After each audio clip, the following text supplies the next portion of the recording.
सफदर नागोरी लश्कर तोयबा के आतंकवादी का बाकायदा लाई डिटेक्टर टेस्ट हुआ था और लाई डिटेक्टर टेस्ट में भी उसने स्वीकारा था कि यह बमकांड लश्कर तोयबा ने किया है। सफदर नागोरी और उसके साथियों को रिहा कर दिया गया और स्वामी असीमानंद जैसों को गिरफ्तार कर लिया गया।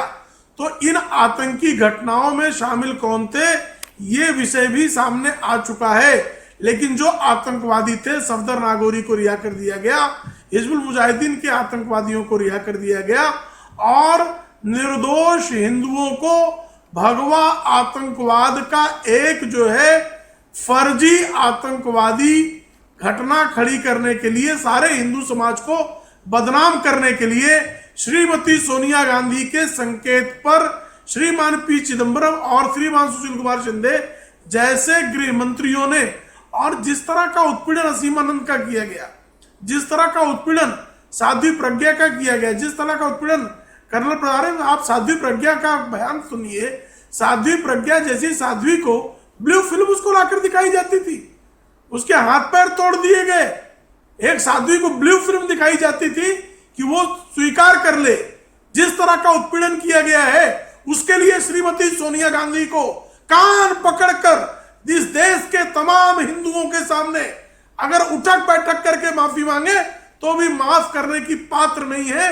इस तरह का कलंकित करने का कुकर्म जो है कांग्रेस ने जानबूझकर समग्र विश्व में हिंदू समाज को बदनाम करने के एक षड्यंत्र के तहत जिस तरह से इस्लामी आतंकवाद पूरी दुनिया में फैला हुआ है, ठीक उसी तरह से इस्लामी आतंकवाद के बराबर में हिंदू आतंकवाद का जो उन्होंने आज तो कोर्ट ने अपने फैसले में ये कहा ना कि कोई भी धर्म आतंक का रास्ता नहीं दिखाता है। आज जिस कोर्ट ने बरी किया है या जिस कोर्ट ने 7 आरोपियों को बरी किया है, उसी कोर्ट ने ये भी कहा कि कोई भी धर्म आतंक का रास्ता नहीं दिखाता है। लेकिन प्रेम शुक्ला जी, मैं इस बात से इनकार तो नहीं कर सकती ना कि 2008 में ब्लास्ट हुआ था। मैं इस बात से इनकार तो नहीं कर सकती ना कि 2006 में ब्लास्ट हुआ था, समझौता एक्सप्रेस में विस्फोट हुआ था। अब इसके दोषी तो देश के सामने आने चाहिए ना। निश्चित तौर पर आने चाहिए। मैं तो वही बता रहा हूं ना कि 2006 के आतंकवादी घटना में बाकायदा लश्कर तोयबा के आतंकवादी पकड़े गए थे। सफदर नागोरी ने बाकायदा जो है ब्रेन टेस्ट में यह स्पष्ट किया था कि उस आतंकी घटना में वो शामिल था, उसको छोड़ दिया गया।